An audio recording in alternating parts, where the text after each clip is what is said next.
Hey, everybody, welcome to the Course Building Secrets podcast. I am so thrilled to introduce Sherri Coffelt today, and welcome to the show. I am so happy to have you here.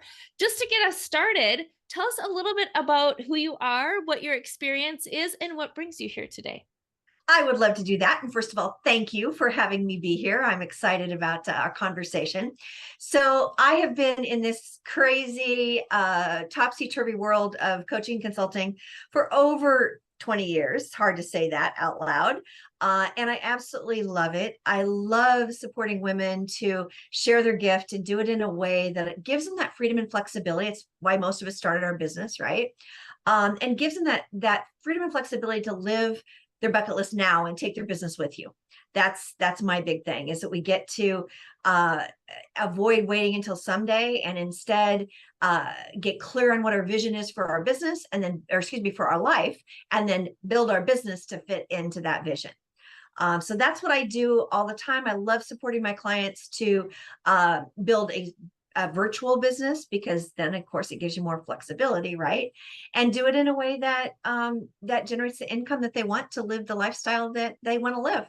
Yeah, very cool. So tell us just a little bit about you personally. Like, how did you get into this work, and what was your journey to sort of go? I assume that you were in maybe some sort of traditional brick and mortar kind of scenario, and then moved into really being able to step into more of a virtual Sure. lifestyle. What does that look like for you? Absolutely. Well, I started my career out of college in corporate world, which so many of us did. Mhm. And corporate was really pretty good to me, but after about 13 years there, I really wanted to make a bigger difference. And ended up starting three businesses in my first year out of corporate, Of out of from course. the frying pan into the fire, as the saying goes. Yeah. Yeah. And over the years, I was able to turn them all into multi six figures and one seven figures business. Sold that the seven figure business, and have been concentrating on my coaching exclusively for the last 12 years, I guess it is, and had been coaching that entire 22 years, believe it or not. And in that time period, I've had a lot of different variations of my business. I think that we have to be nimble as a business owner, and that as trends change, our businesses need to change. Now, I have to remember, I started my coaching business in 2000, and virtual businesses didn't barely existed at that point. So I've seen a lot in the 2 decades plus that I've been in business. Getting to where I am now, quite honestly, was a bit of a knock upside the head moment. It was about 6 years ago now, pre-pandemic, and I was updating my vision letter, which is part of my process for my annual planning. And I had that proverbial knock upside the head moment where I was looking at the vision letter I'd done the year before, and the one I was doing for this year, and realized that I wasn't living my bucket list. What I really wanted to do was travel full time. And yet I'd unconsciously grown my business very successfully, but was relying mostly on live speaking. So I was, running around doing speaking from stage and getting leads that I turned into clients. But it kind of kept me at least fixed to the US, if not California at the time. And so I realized that I felt pretty out of integrity, I have to be honest, because I teach this whole process of getting clear on your vision, and then having your business fit into that business fit into that vision. And here I had unconsciously got me into a place where I wasn't doing that. So within 6 months, I'd completely changed my marketing strategy, went 100% virtual, sold my house, put my stuff in storage, and was traveling about 9 months of the year internationally, taking my business with me. And that's, as the intro, I've not looked back. And even during the pandemic, I was able to keep doing some travel in the US, and spent a lot of time with parents and family and friends, and started traveling again in beginning of this year. And can't I have no idea when I'm going to kind of get over the travel bug. I don't know if it'll be forever or not. Yeah, that's so cool. So for our listeners, I think just to break that down a little bit, which I think is really powerful, is that you sort of you evolved, right? So you went from Absolutely. corporate to starting your own thing to doing live speaking, which I assume sort of was the baby step to, oh, I want to travel more, so I'm going to do live speaking in different cities. and then it was like, oh, wait a minute. Now I'm traveling for other people still, not for myself. My business isn't serving me. It's sort of chaining me to travel Exactly. that isn't really travel I want to be doing, right? Right. Because yeah. And so then just to sit and have that moment of we have to shift, we have to pivot, and then actually move into integrity. I love that. I Yeah. had a And now similar kind of now what I scenario do with to that. your point, now I decide where I want to travel to. And then I reach into my community, find out who lives there, and Yeah. find out how I can do speaking there. So then I can write off 100% of the trip. Oh, well, yeah, see, there you go. It all comes full circle. But It yeah, does. you're able to choose where you want to go, and then you can work there because you've set up your life in order to work wherever you are, instead of having to be dictated by where you're going. So I love that. That's so Exactly. cool. Okay, cool. So let's shift into your Okay. business, and talk about how do you deliver to your people while you're able to do all the things. What does that look like? So courses, programs, Mhm. one-on-one speaking, all those different things. Yeah, most of those things would be part of it. Yeah, I typically serve my clients in two ways. Excuse me. I just still do one-on-one coaching. I actually love working with people one-on-one. And I do believe that the fastest path to success is typically one-on-one coaching, when you can really go deep and have someone that's kind of hooking arms with you and with you step by step during the process. But I also believe in the power of small groups and what I call hybrid courses. Yep, So those are my favorite. most of in fact, all of my programs, I've chosen not to sell do-it-yourself courses for a long time because people just don't complete them. I mean, the statistics are less than 10% of people make it through the second module of a do-it-yourself online course. So what I do instead is I use my courses, and I have three major courses. I use my courses to deliver information that would be the same thing I'd say to anybody, pretty much no matter who's watching it. And I use the coaching part of it to really go deep, answer questions, get engagement, have people learn from each other in the group programs that I do that are around a course, if you will. And really add the value that keeps people engaged, keeps people moving forward, and actually creating the transformation that they bought the course in the first place for. Yep, that's so powerful. One of the things that we focus on too is exactly what you're saying, is like how do you package as much as you can. And we even like talk about like creating a virtual version of yourself, right? So it's not just information, but it's also the experience that you're creating for people, that they can become successful and have that transformation. And then you're enhancing it by being there, to help coach them along the way. Exactly. Have you found, like, in your experience, this is typically the like, it's helpful for people, because my statistic is actually 97% of people don't finish courses. So Really? yeah, Yeah. I like, say you're giving them the benefit of the I'm doubt, which is generous. great. Yeah, you're like, yeah, they'll, maybe some more people will, but most people don't. And the reason is that they need that guide. They need somebody to Exactly. guide them down the journey. And if you can do that virtually, that more power to you, right? Like, we specialize in helping people actually build a journey online that helps them Yes. progress, not just like giving them a bunch of stuff. Right. But one of the things that I find so fascinating, and I'm interested to hear your opinion on this, is um, it's beneficial for the learners, but it's also beneficial for the coach, for the person who's teaching, because more often than not, if you have something that's just all all automated, you're Right. not serving your people in the way that you want to show up and serve your people. And so Exactly. so you tend to just like then make more stuff and then go, well, I Yeah. don't feel connected, I don't feel like I'm making a difference. And so it's actually for both. It's for the person who's doing the coaching and training, and it's for the learner to have that hybrid model. I agree 100%. And when I first started coaching, courses, and I've had courses for, I don't know, 15 years or so, at least, probably more than that. Anyway, I've had it for a lot of years, and they were do it yourself when I first started. And that's exactly why I switched to more the hybrid model, because I didn't feel connected with the people that were buying my product. And then, I would look at what they were consuming. It's like, wait a minute, you're not opening the videos, you're not, using the worksheets. And so I knew they weren't creating the transformation that they had spent their hard-earned money to buy this course. And the reality is, when people don't get results, we know human nature, right? Who do they blame? When they look in the mirror, they don't look in the mirror and say, I didn't take action, so I'm the one that is to blame.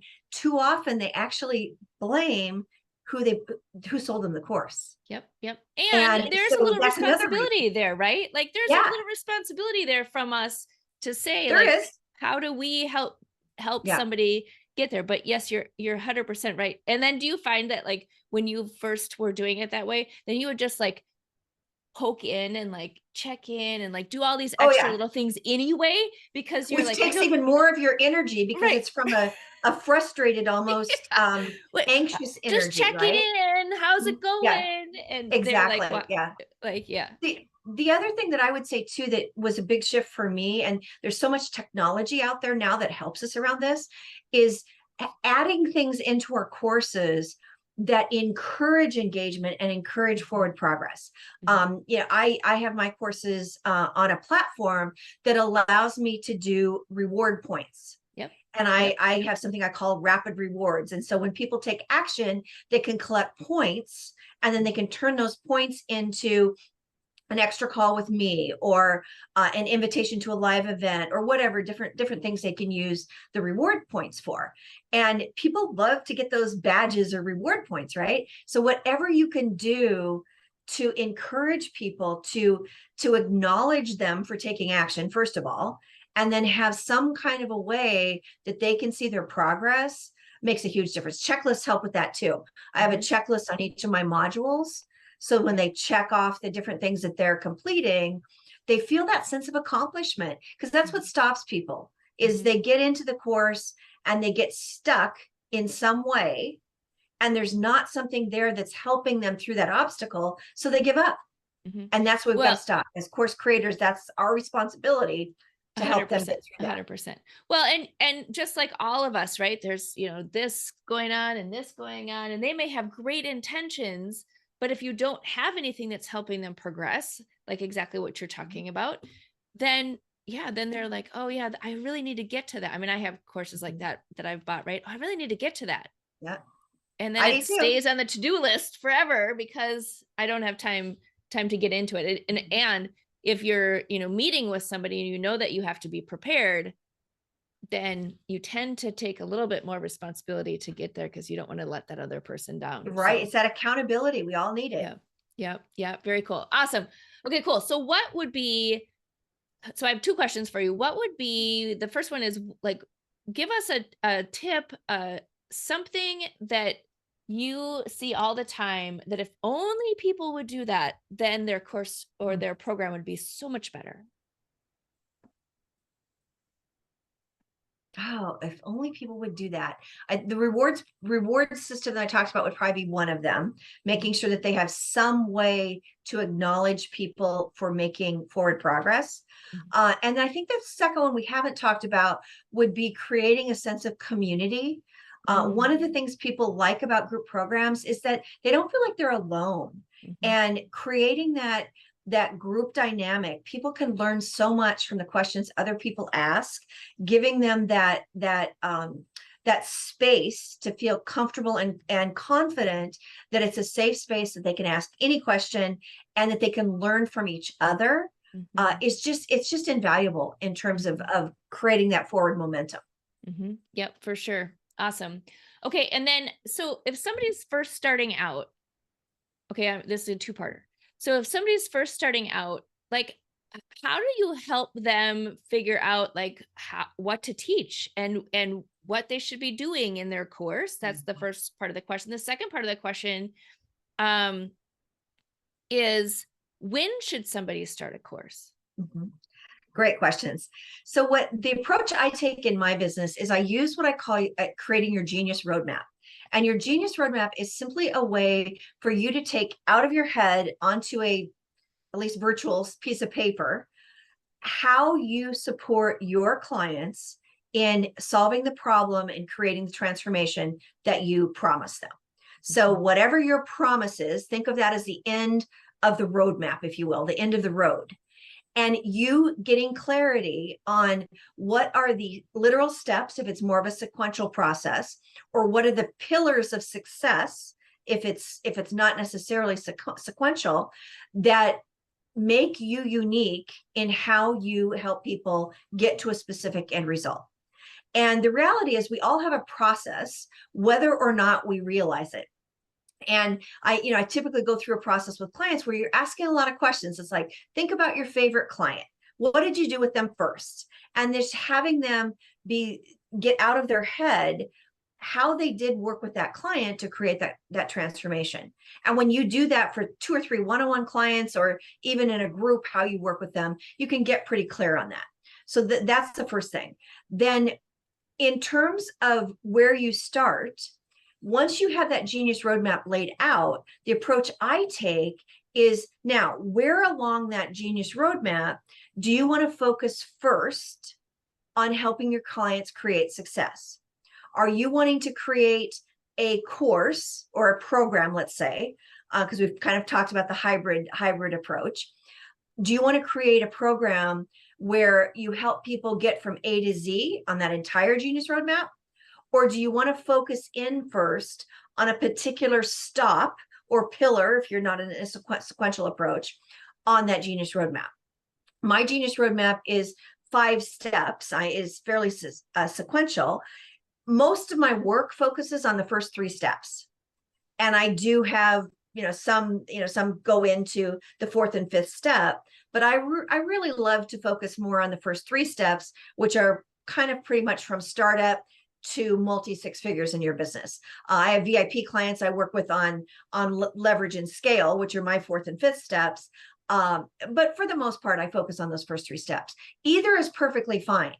But when you get clarity on that, then you know where to go with your program and what you want to include in the course in order to deliver on that promise, because the big promise you have for your entire zone of your work, if you will, can be bigger than the promise that you solve in a particular online course. Does that make sense? Yep.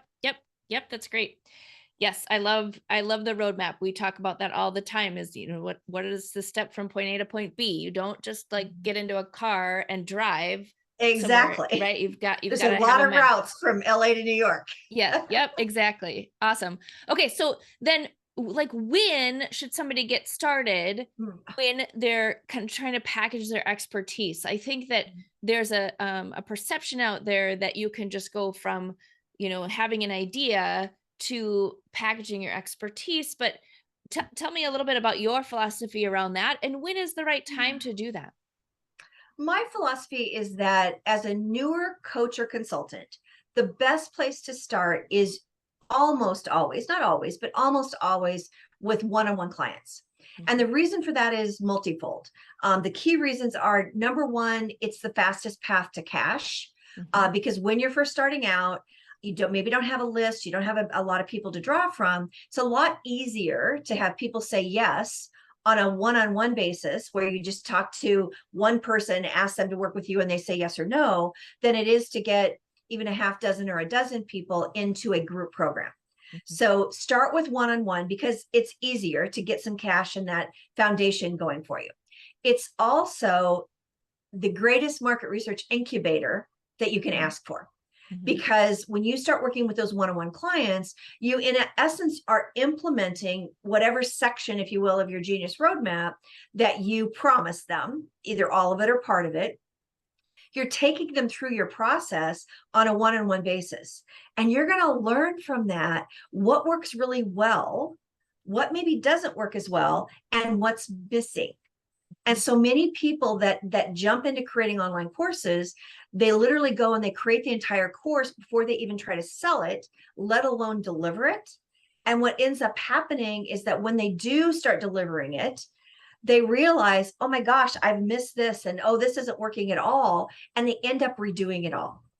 And that's just breaks my heart, because I have met people, I'm sure you have too, that have spent a year developing their online course, never made a penny from it, and then it either doesn't sell, or when they sell it to a few people, it doesn't deliver. Yep. And that's just, Yep. oh my gosh, that just breaks my And it's heart. their art. It's like this, masterpiece. And unfortunately, it's too early to make the masterpiece. Exactly, We start with the exactly, minimum viable option. So yeah. exactly. Yeah. Awesome. Okay, cool. Well, we could talk all day. Like I'm so happy to have you on the show, and we'll have to have a second episode later where we can just dive into some more detail, because it is, what we talk about is all of the action, the tips, the tricks, the nitty gritty in this podcast. And so I am just so thankful that you're able to share some of your expertise with us. It is It's been fabulous. fun. Yeah, and so if people want to learn more about you and your stuff around the bucket list and building their businesses, where should they go to find you? Well, they can always reach out to me on my website at resultspartner.com. It's results with an S, partner singular. And there's a free gift there that they can opt in for. It's called the Freedom Finder Checklist. Great way for them to get started to see where they are on their journey to building their bucket list life, and maybe some steps along the way they might have missed. And I also connect with a lot of people on LinkedIn. It's my handles, just my name, Sherri Coffelt. Perfect. Awesome. And those will be in the show notes so you can grab them. Thank you so much for being on with us today, and we will see you later. You're welcome.